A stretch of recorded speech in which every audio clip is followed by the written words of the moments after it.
decision. As SP, I would go with the second alternative, as the issue is a very sensitive and effective utility of emotional intelligence is necessary.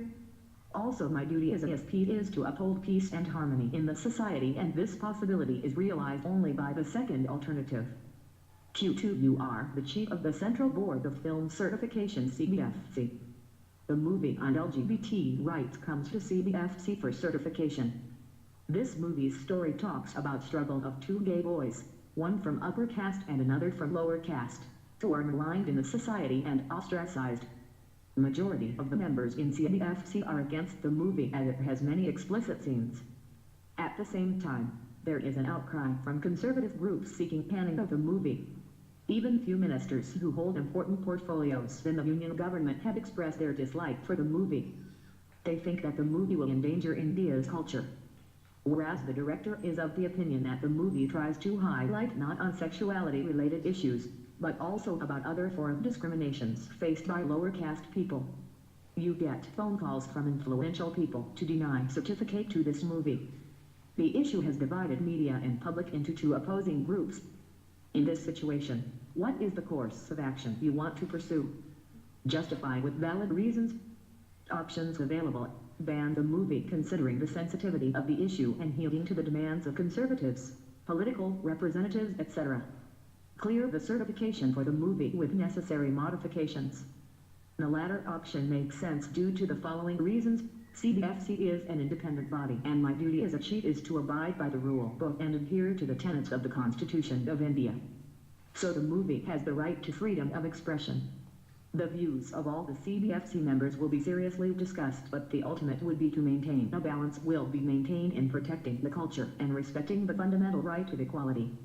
The movie highlights the modern issue of homosexuality, but based on Supreme Court judgment I would oppose it, but the historical issue of ballot discrimination needs urgent focus in a current Indian context, so I would permit the movie to be released with an adult certificate due to the explicit scenes. I will involve all the stakeholders involved and try to bring the peaceful resolution. A. Do you think culture is influenced by motion pictures to the extent of endangering it? Critically comment. Yes. Culture is influenced by movies. Movies which degrade and show Indian culture in a bad light can be banned. Certain movies can lead to incitement of violence in the society. The movies which violate the Article 19 and the 7 grounds of restriction mentioned in the Constitution can be banned.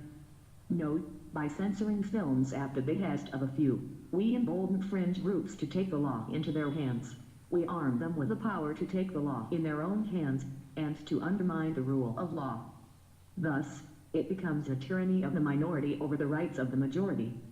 While entertaining movies also provides education, develops a national character, and mirrors the society at large, the ban on a film is legally justifiable only on these 7 grounds, and none else. The censorship should be based on precise statement of what may not be subject matter of film making and should allow full liberty to the growth of art and literature. The ban on films which highlight issues clearly reveals immaturity in accepting criticism.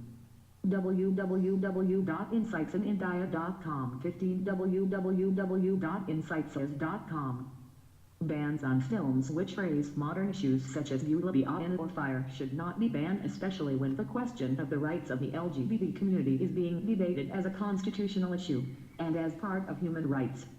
Most importantly, such prohibitions adversely affect democracy and the rule of law. The prohibited films are readily available on the internet. They can be downloaded and enjoyed. Such bans thus motivate people to break the law and to dilute the rule of law.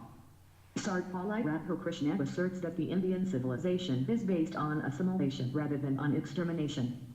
Indeed, the Constitution of India is wedded to the concept of pluralism and inclusiveness.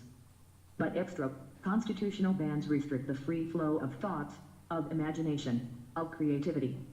Such bans are thus against the constitutional philosophy, against the rule of law, against democracy, and against our national interest. B. Why do you think there exists opposition to such movies? Does it bode well for India? Comment. 300 words. Movies are opposed due to many factors. Conservatism and orthodoxy that people are not ready to accept change. It hurts the sentiments of a group that these movies can create divide in the society. Indian culture do not explicitly deal with the sexually oriented issues. Lack of education status quoism. As far as the movie does not vote with the national integrity of the nation, unity and diversity in India, it is good to fight against such movies. It does not bode well for India. Extra-constitutional bans restrict the free flow of thoughts, of imagination, of creativity.